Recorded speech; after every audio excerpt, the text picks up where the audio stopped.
Hey, what's up everyone? Welcome to TDY, where we grow more each day. For those that don't know me, my name is Winston, but you could call me Winnie, and this is The Driven Youth, where we equip the motivated millennial with the methods and the mindset required to actualize success. So for those of you watching, congratulations ahead of time. Today, I want to talk about a concept that's been on my mental for so long. I want to talk about leadership. And good leadership, actually. I've been studying this for a while, and I really am so excited to bring to you guys some of what I've learned from some of the greatest leaders ever on this planet. A leader is someone that's able to influence action. It's someone that's able to inspire change. It's not an endowment. It's not a title, right? Being a leader is essentially a combination of skills. Some are innate and then some are acquired. Overall, leadership is a skill.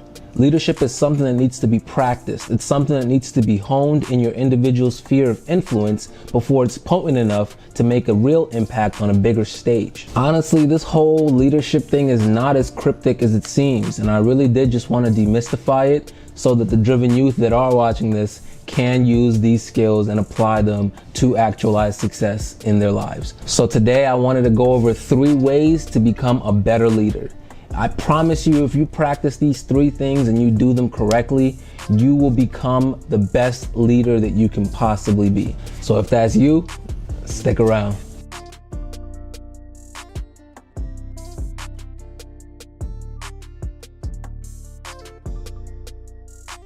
Alright, so the first is to practice influencing yourself. So like I said earlier, a leader is someone that's able to inspire or influence someone to perform an action. Leadership is really a skill of influence, and the first person that you need to be able to influence is yourself. So this is where you really got to be honest with yourself and have a heart to heart and ask yourself, what influences you on a daily basis? Can I tell y'all the truth? I've been trying to drag myself to the gym for the last couple weeks now at 7 a.m. every morning, and I've been doing a pretty good job at it, right? But what I've realized is my bed is very, very influential. Yo, the cold weather is also very, very influential. And whether I'm fit enough really comes down to me deciding like what's gonna have a bigger influence over my life. This bed and this warmth or myself, right? Like whether I stay in good shape comes down to, is that Popeyes commercial that just popped up on my TV more influential to me than myself?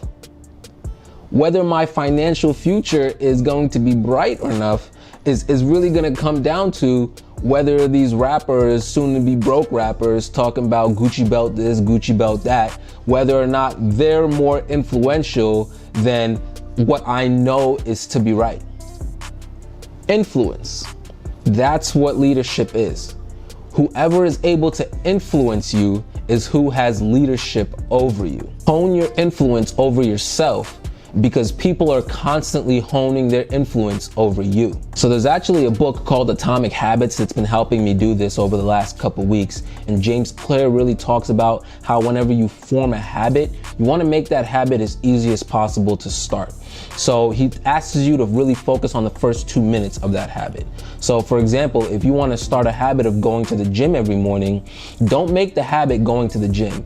Make the habit getting out of bed immediately, brushing your teeth, tying your shoes, and locking the door behind you, right? If you want to make a habit of stretching or doing yoga or reading your Bible, right? Make it about the first 2 minutes required to accomplish that habit and focus on that. Give all your attention to that.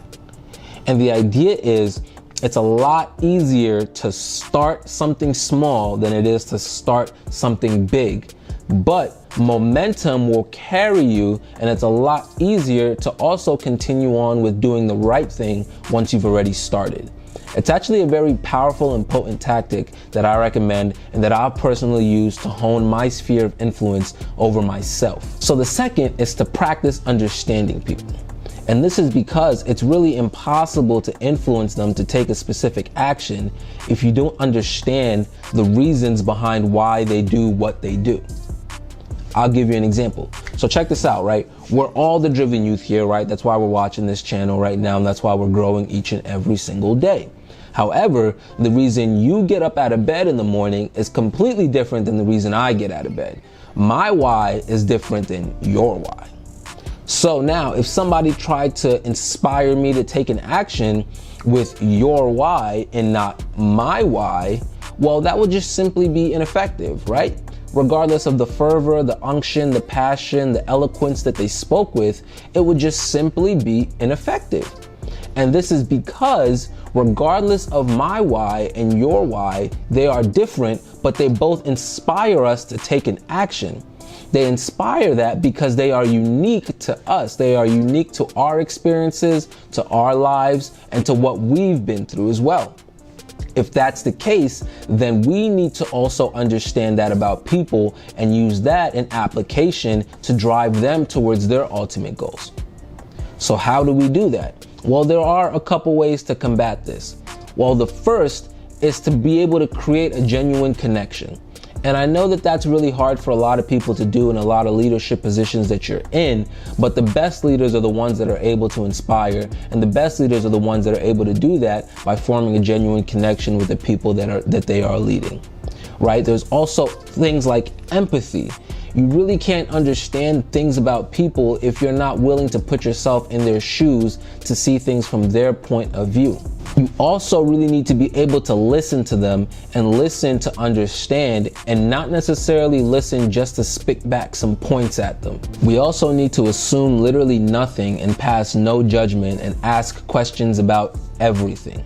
No assumptions at all when it comes to leadership, because you really want to understand that person. So ask. It's not easy, but neither is leadership. And the last is to encourage those around you to become leaders as well. The goal of every leader should be to build other leaders around them. Remember, leadership is a skill of influence. Now, if you have to be present to influence everyone in your organization or everyone under you, well, you're going to be working 24/7, 365. And that's because nobody will take an action unless you're there to push them and influence them to an action. That's just a horrible way of going about this. The real thing that you want to do is you want to inspire others with the ability to inspire others.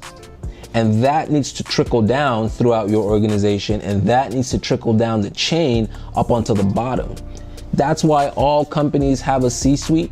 Then they have directors, then they have managers, then they have team leads, and so on and so on.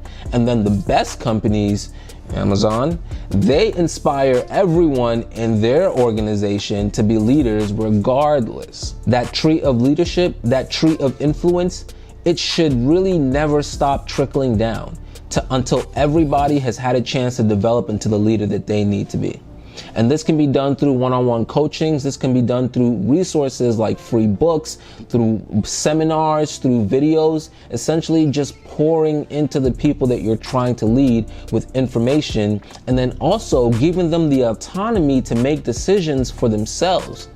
And on top of that, giving them the responsibility to deal with the consequences of their decisions.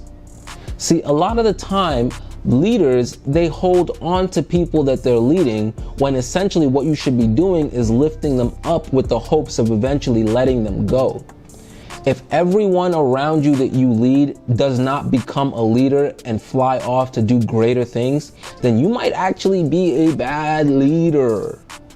I don't know why there's so much jealousy when it comes to leadership. It's literally impossible for a good leader to be jealous, because your goal should be for them to end up better than you. That's like being jealous of your children at the end of the day. The goal is for the next generation to be better than this generation, so they can raise a better generation, and so on and so on. The truth is, good leadership is difficult and is rare, and the world needs it, and it shows.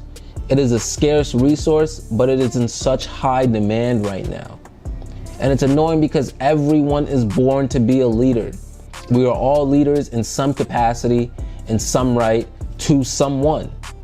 And the sooner that we're able to hone and develop these skills and become the best leaders that we can be, the sooner that we're able to inspire a new generation after us to be the next driven youth. For all my DYs out there, if you continue to practice influencing yourself into good habits, if you continue to empathize with others to really find out what makes them tick and how to drive them towards their goals, And most importantly, if you continue to inspire the ones around you to become leaders in their own right, I promise you success is not far away.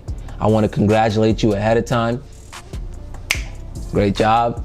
Keep it up. I want y'all to stay blessed and most importantly, stay driven.